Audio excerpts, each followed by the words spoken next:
Welcome to Talking All Things Business. I'm Faye Waterman, your host, and my guest today is Peter Hursey. And Peter was on the show around 12 months ago, so we're coming back to talk about what experiences that Peter's had over the last 12 months. Now, Peter is known as the property wellness doctor. And welcome, Peter, and thank you for your time. Thank you, Faye. Pleasure to be here. Now, since we last spoke on Talking All Things Business, there's been lots of things happening with you, hasn't there? Well, Faye, where do I start? Where do you start? Well, when we first spoke, you were getting into the area of, you talk about it because you can explain it better than me. What is it that you actually do? So, I call myself a property wellness consultant. I was named the Sick Property Doctor, and I changed the company name since speaking to you last. Yes. Because the wellness has got much better connotations about it. Yeah. So, basically, I find all sorts of stresses in people's houses or businesses that impact their prosperity or the customers coming in, or can affect the health of people long term. Okay, you said prosperity. What do you mean? How do these things affect the prosperity or the wellness of a property? What is it that affects the wellness of a property?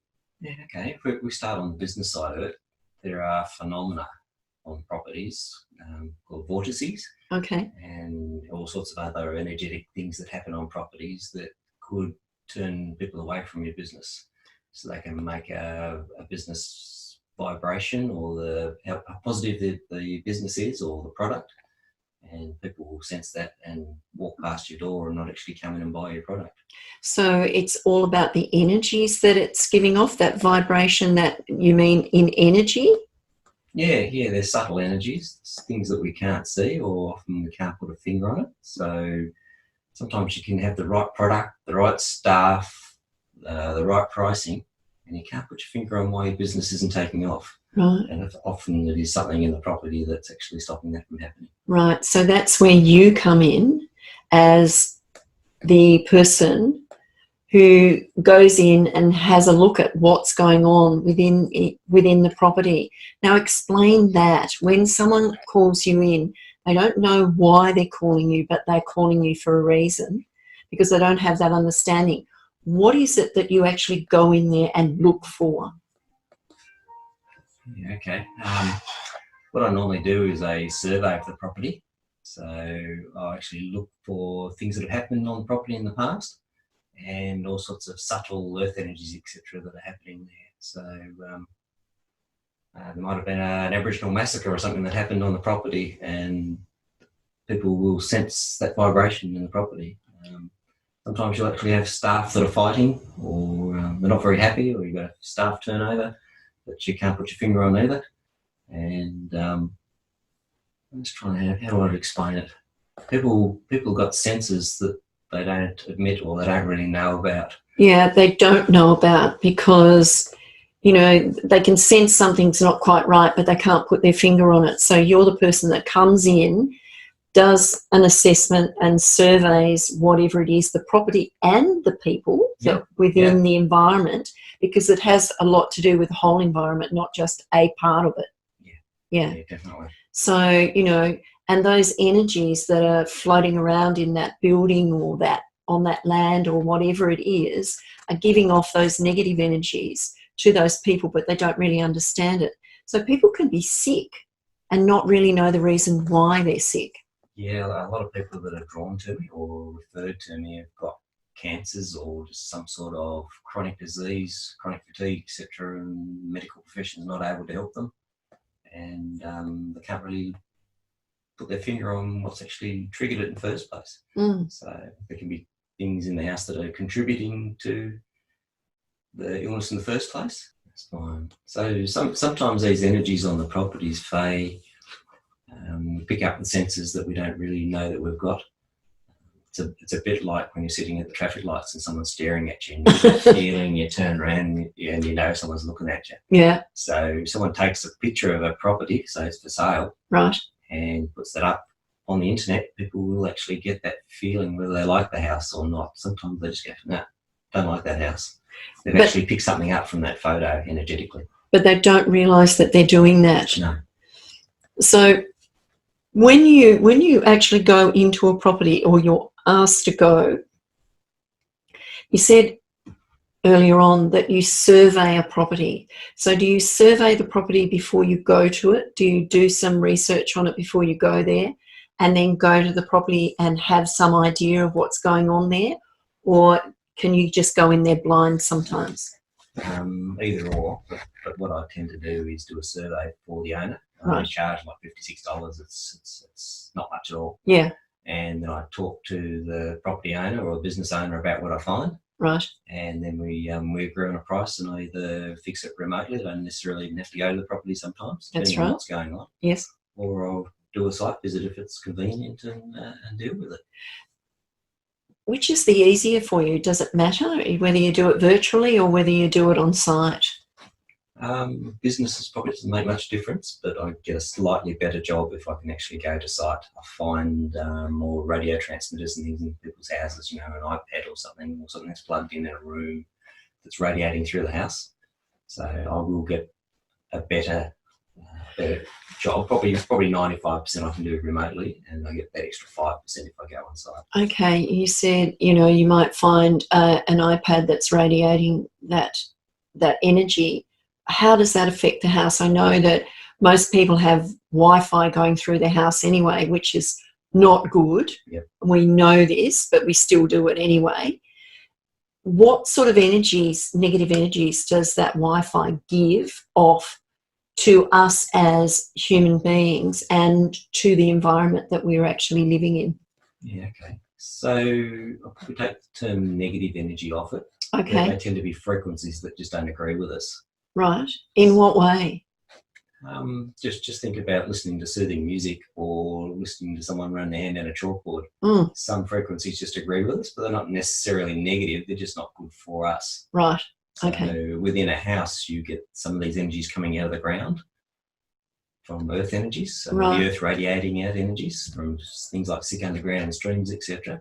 Right. And then above the ground, you get things like cell towers and Wi-Fi's and things in your house. Like those big towers that tower above us when we go out into the country areas, and you see them go right down the middle of housing developments that are either side of them, those sorts of things that give off negative energies, give off those energies that aren't good health-wise. Yeah, often it's not necessarily what they radiate, but often they will affect the natural frequencies of the earth, magnetic grid, etc. Right, okay. So it might actually come then out of the ground rather than from the tower itself. So the tower will upset the earth energies, and then that'll come up in the house. Right. So you said things like, underground streams and things like that. What do you mean by underground streams? Let's just think about that for a second.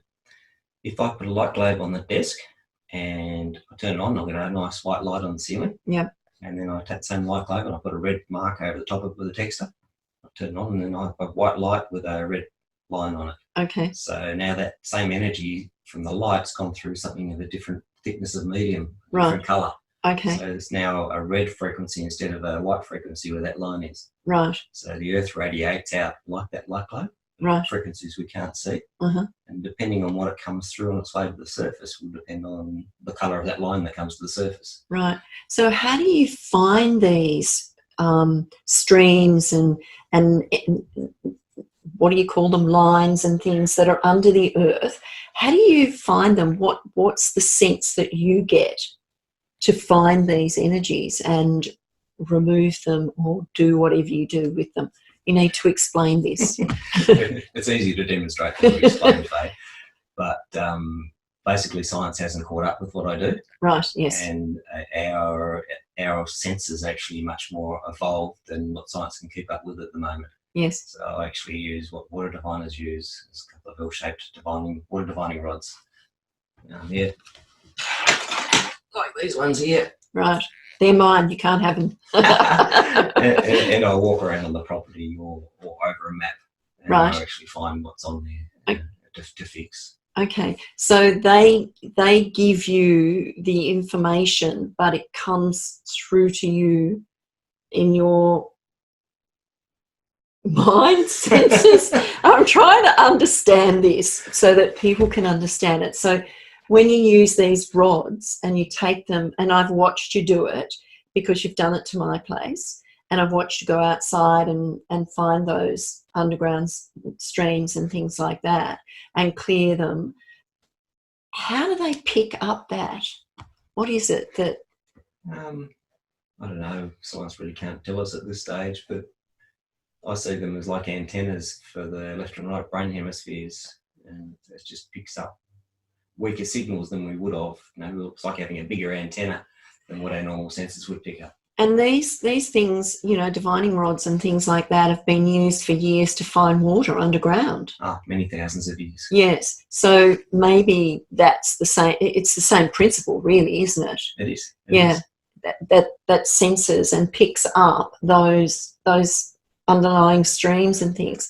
And with the underlying streams, what is it that is good or not so good about it? I'm not going to say it's a negative energy now. What is the energy that they give off, and how does it affect the environment that we're in, be it outside or be it inside? Yeah, okay.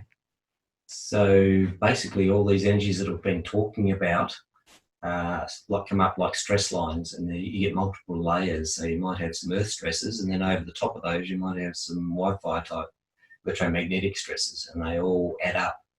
So they're like building blocks, really. Yeah. So if you find two lines crossing in one point, say in your bed, maybe on your chest, right, depending on how long you're laying there and the strength of these fields, they'll affect your immune system. So they'll lower your immune system. So they don't necessarily cause cancers, but they lower our immune system to allow some of those things to manifest.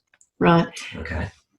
Okay. So you've done lots of work over the last 12 months with lots of different people, and one that comes to mind is an older lady that was always ill in her home, and you went there and visited her. I hope you remember this. I'm so mean, you'll have to remind me.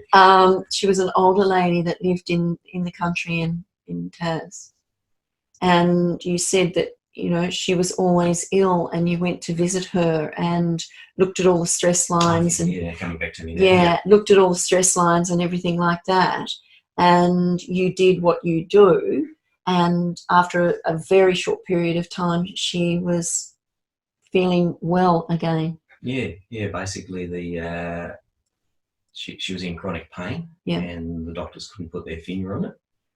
And they were going to put her on opioids, etc., as pain relief type stuff, and she could basically, I know she told me she went to put a log in to the fire and took a half an hour to get up. She's in so much pain and just basically struggling to live, struggling to survive. Now her house was actually in a metal enclosure, so it was clad with corrugated iron. Right. And that makes some of these fields even worse. Okay. But that particular house, I think there's 3 or 4 underground streams that were sick. Right. So, and they tend to get sick because they're exposed to earthworks. I was going to say, how do they get sick? Yeah. Actually, I've been on a road trip over the last couple of weeks from Hobart to Brisbane. And I'm jealous. And I'm stopping into Melbourne to catch up with Faye on the way through. So we thought we'd have a conversation. Yeah, but what I've actually noticed is lots of dead trees on the side of the road. They're my favourite photo. Yeah, but I've got a theory now that it's the actual roadworks that's actually upset the underground streams, which is actually killing the trees on the side of the road. Oh, isn't that interesting? So I need a little bit more work in that space, but that's sort of my intuition's come up and given me that. So if you've got a quarry in your area or some roadworks going on or a house is being built next door, it upsets the underlying ground, and if there's underlying streams that are there, it can upset those as well. Yeah, so it not necessarily pollutes the water, but it changes the vibration of the water, which changes that colour when it comes to the surface. Right, okay.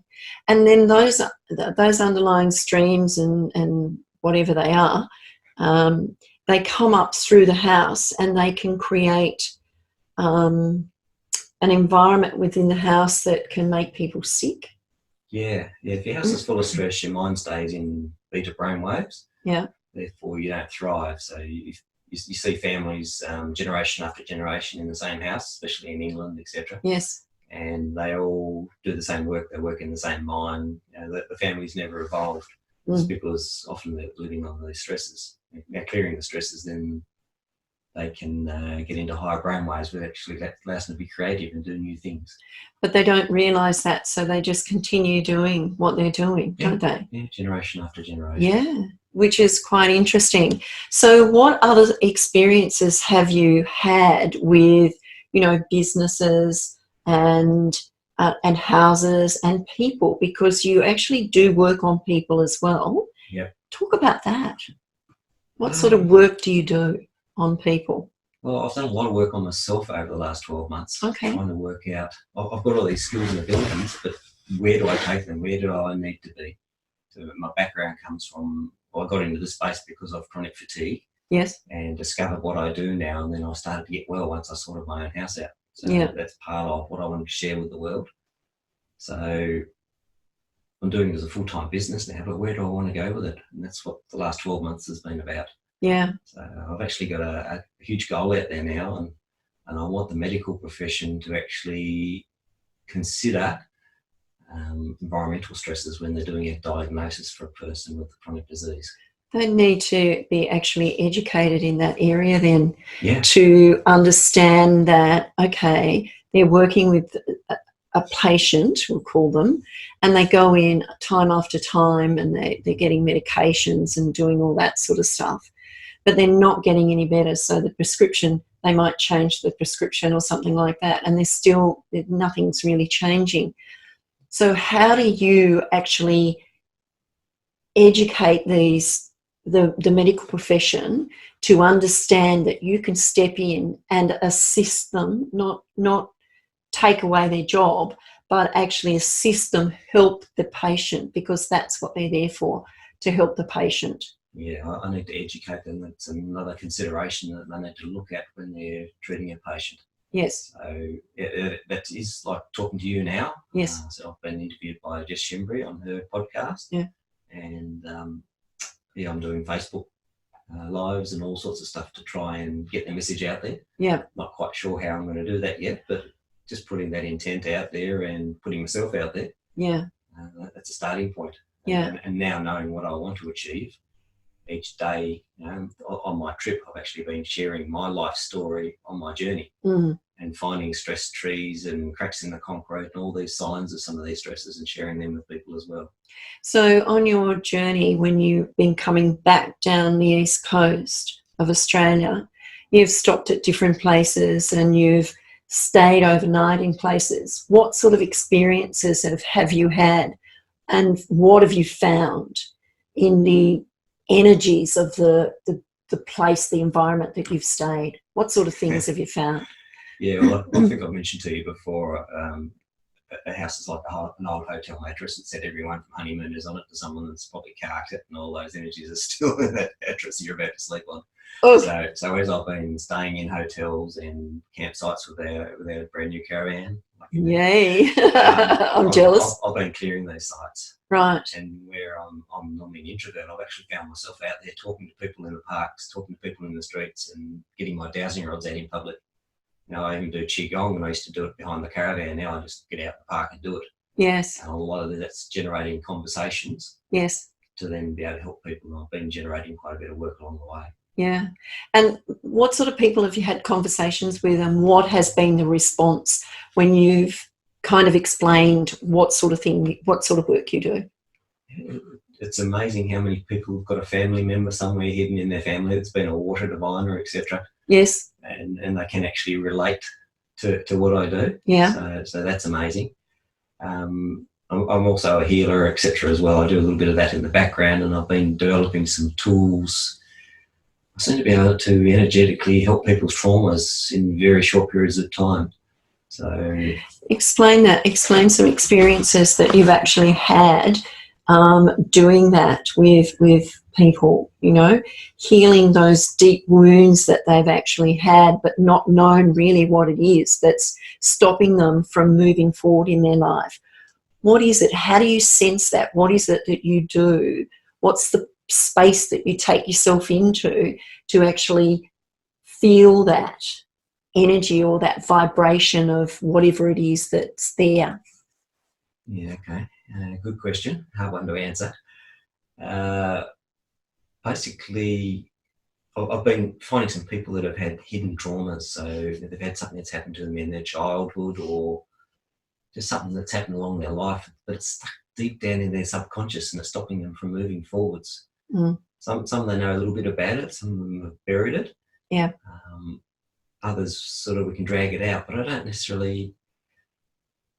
I can grab all the emotions and all the energy around it and help to balance that. So everything that's bad that's happened to you has also got a good side to it as well. Right. So if your dad was horrible when you were growing up, then that's made you the person you are today. Yes. So there's always a good side to it, and people only take one half of the story with them. That's right, because they only, it's their story, so they want to keep that story going instead of actually stopping and looking at the other side and what's actually happened and where it's come from in the first instant. Yeah, so basically they're wasting their whole life's potential by living in that past or whatever that's happened, and sometimes it's stuff they don't even know about. So it's happened when they're very, very young. Yeah, and so when it happens when they're very young and they're living that life, they not necessarily want to be living that life. They want to change it, but they don't know how.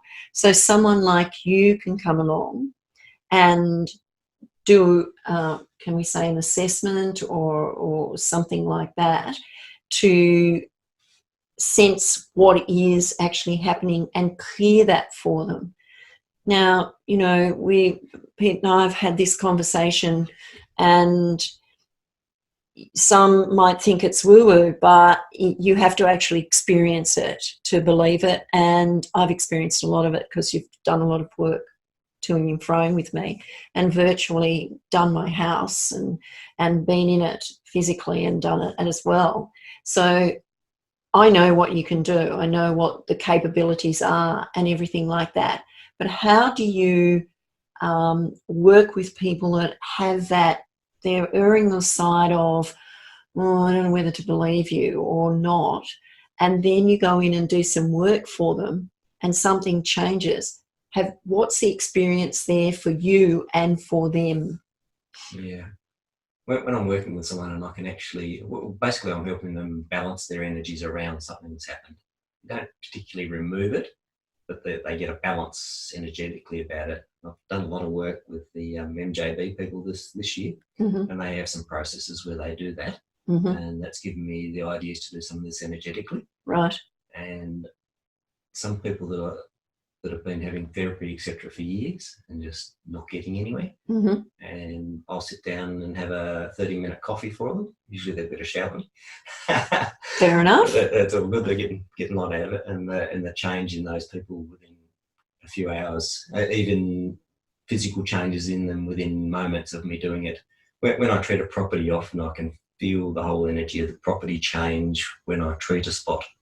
I've had people stand beside me, they've broken down in tears, they sigh, it feels like an elevator stopped. You get that movement. And you can feel it in your lungs, etc. I get that same movement when I feel the energy shift in the person. Right. And when you're doing this work, just for those who need to understand, you know, sometimes we take those energies on board. How do you prevent that from you taking it on board yourself so that you have the energy to be able to continue doing the work that you're doing? Yeah, I try not to get too involved in it myself emotionally. If I don't let my emotions get into it, then my vibration doesn't drop, so therefore it doesn't affect me anywhere near as much as it would for most people. Okay.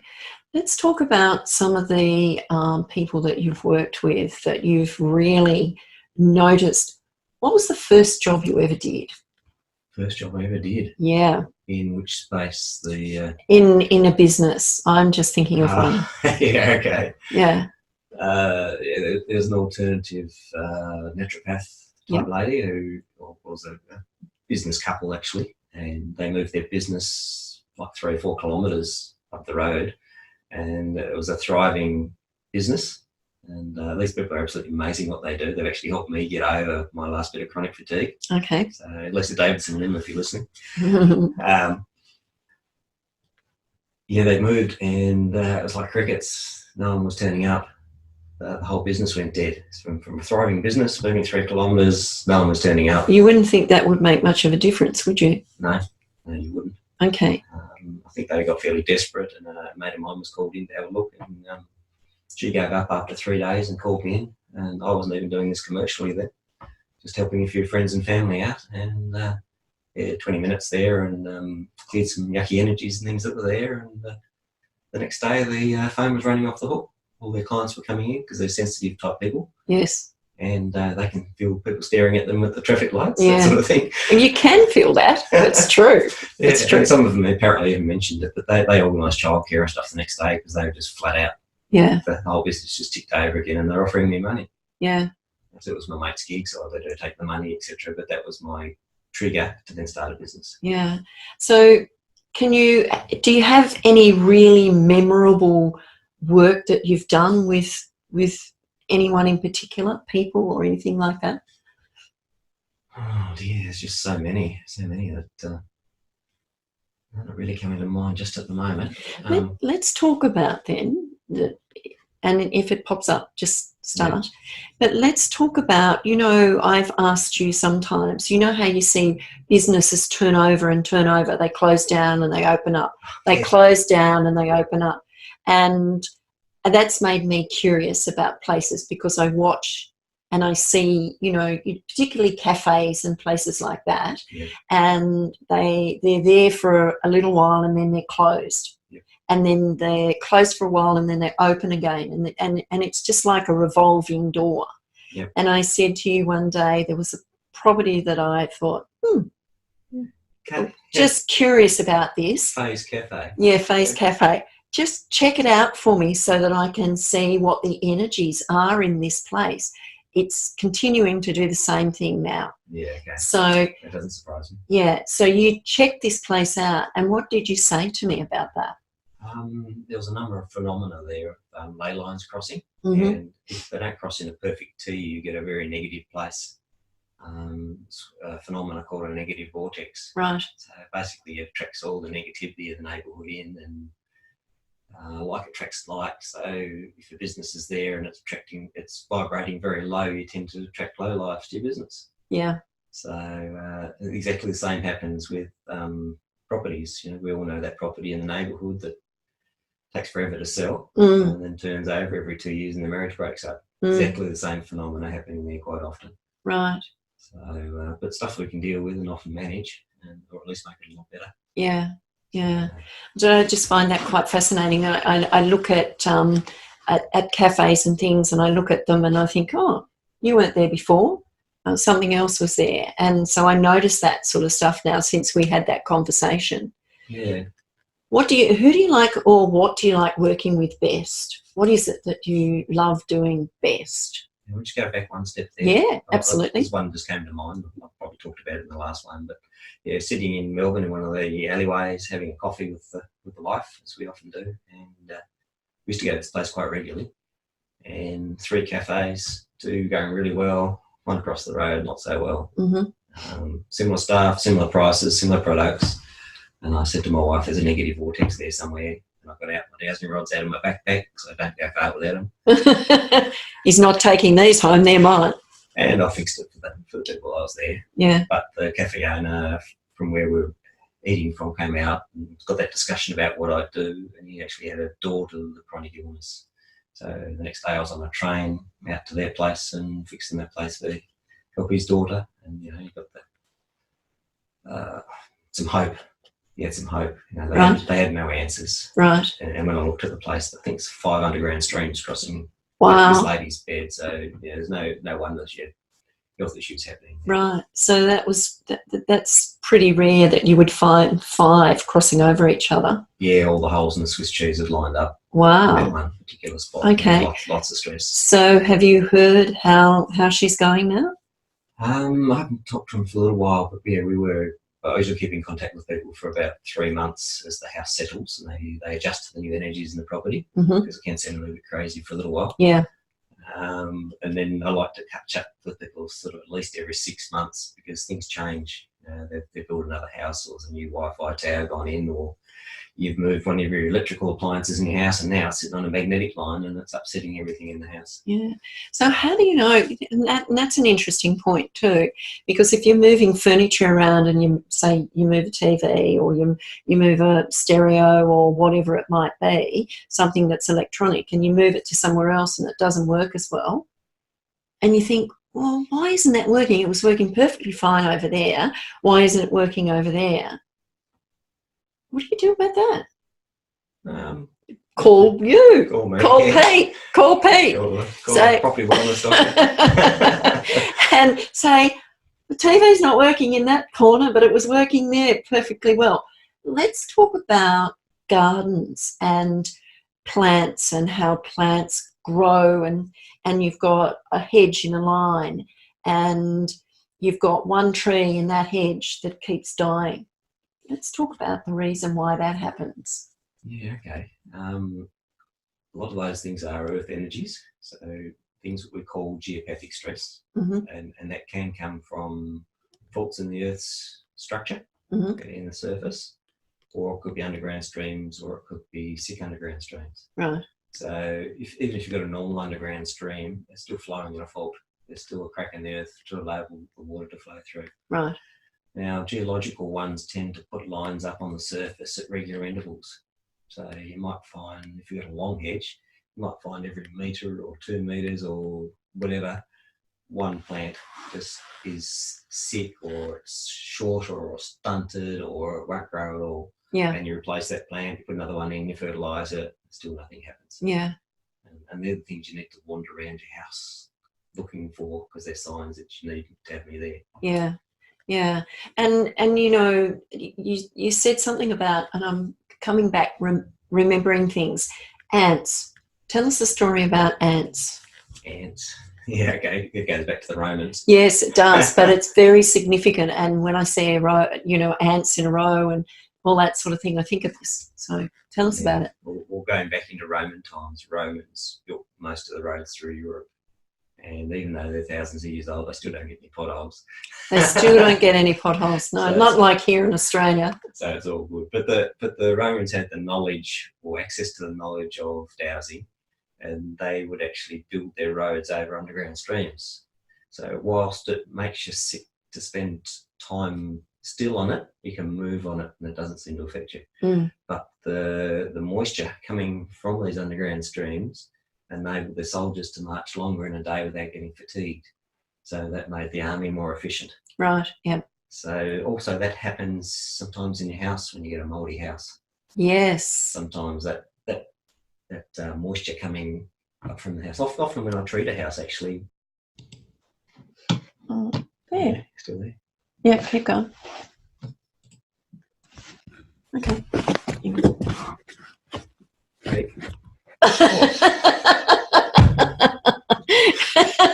Stop it. Okay. Often just after I've treated a house, I'll look from one end of the house to the other, and it's looked like someone's actually cleaned all the windows. Cleaned all the windows? Yeah, it's like all the dust's just come out of the air, and it's just like all the windows have been cleaned, and it's often all this moisture and stuff that's come out of it's just dropped. Really? So by getting rid of the radiation, I suppose, from the underground streams and the other geological sources, that often stops the mould. Right. And they get rid of that husky sort of smell. Yes, because people get sick when there's mould in a house more so. So that's all that negativity coming up through the grounds up into the house and then creating the moulds, and usually sits in cupboards and things like that, and then grows and sends off these pores, and you can actually work on that and get rid of it. But depending on what the real cause is, sometimes it's just rising damp, etc. in the house too. But if it's not something like that, then it can be from water hundreds of metres under the ground. Yeah. So let's go back to the Romans. Yes, go back to the Romans. Okay, so we've got the roads running through there. So when you've got roads and infrastructure, then you get people moving in. So the people would actually build their houses along the sides of the road. Right. Okay, but the houses were actually in the stress. So right. I talked about earlier about generation after generation never achieving anything. Yeah. That's what's happened along the side of the roads. Now, the rich people had access to knowledge of people like myself, and they put a long driveway in, and they'd actually build their house on the hill or up, well off the road. Right. So they have the knowledge, and they thrive, and they get richer, and the poor just stay the same. Yes. And, yes. And then going back to ants have got knowledge of the same technology, and they'll actually walk along a stress line because they don't get as fatigued when they're carrying their food from wherever the source is to the nest. You'll actually find them following cracks in the concrete. Yes. That's another sign that you got stresses as well. Right. So often you get cracks in the concrete where you've got no real displacement. There's just a crack in the ground. Right. And you find the ants running along the side of the crack. Yeah, I find that quite fascinating. So also bees and wasps, etc., they love the stresses. So you find a bull ant's nest is always on a cross point of at least 2 stress lines. Really? So the frequencies don't upset them where they affect millions, etc. Right. Okay. So, interesting. Yeah, a lot of my a lot of the people that I've studied with over the years, they treat the underground streams, etc. They heal the land. Right. So sick underground streams is sick land. Yes. Geological, geopathic stress is part of the land. Right. The land's not sick, it's just the way the land is. So yes. certain plants and flowers and things and animals will actually thrive on it. Yes. But we want to build where we want to build, and we spend a lot of money doing it. So we build over spots where we probably shouldn't. Yes. So hundreds of years ago we were nomadic. So if we got sick in a place or You'd sick move off on. a place, then we'd move on. Right. So whether we knew we were getting sick or not, subconsciously we would move off that stress. So that brings me to another point then.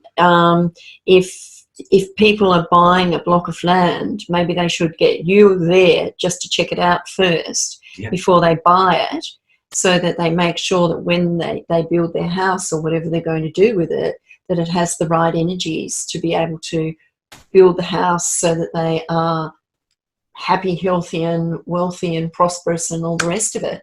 Yeah.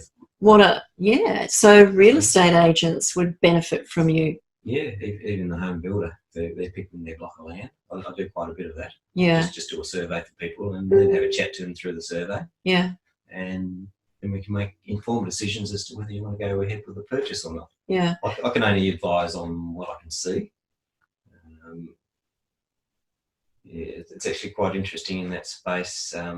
In Europe, they get a Dowser's report and a builder's report before they buy a house. Right. So they actually know what's happened in the land. I believe New South Wales too, they've got to actually tell the buyer if someone's died in the house. Oh, really? I haven't had that confirmed, but that's the rumour I've heard. Oh, that's interesting. So some of those energies from things that have happened on a site still stay in that house as well, and that can make you unwell. Yeah. And, real estate, people who are going to sell their property and then go and purchase another property, they need your services. Everybody needs your services, really, because, selling their property, they need to have the right energies in the house for people to want to come and see it in the first place and then to want to buy it. And then when they go and buy a place, they need to be able to do the same thing, or they're buying land and they're going to build. They need to do the same thing. Yeah, I do actually work with, I've got a couple of switched on real estate agents, and they will come to me and say, Pete, I can't sell this house. Yeah. Can you have a look at it for me? And often it sells within a few days of me giving it a tweak. Yeah. It's interesting, isn't it? So where do you see yourself in another 12 months? Because you've come a long way in 12 months. Wow. Where do you see yourself, or where do you want to be in 12 months from now? Well, this work I've done with MJB, I've actually got a 40-year plan.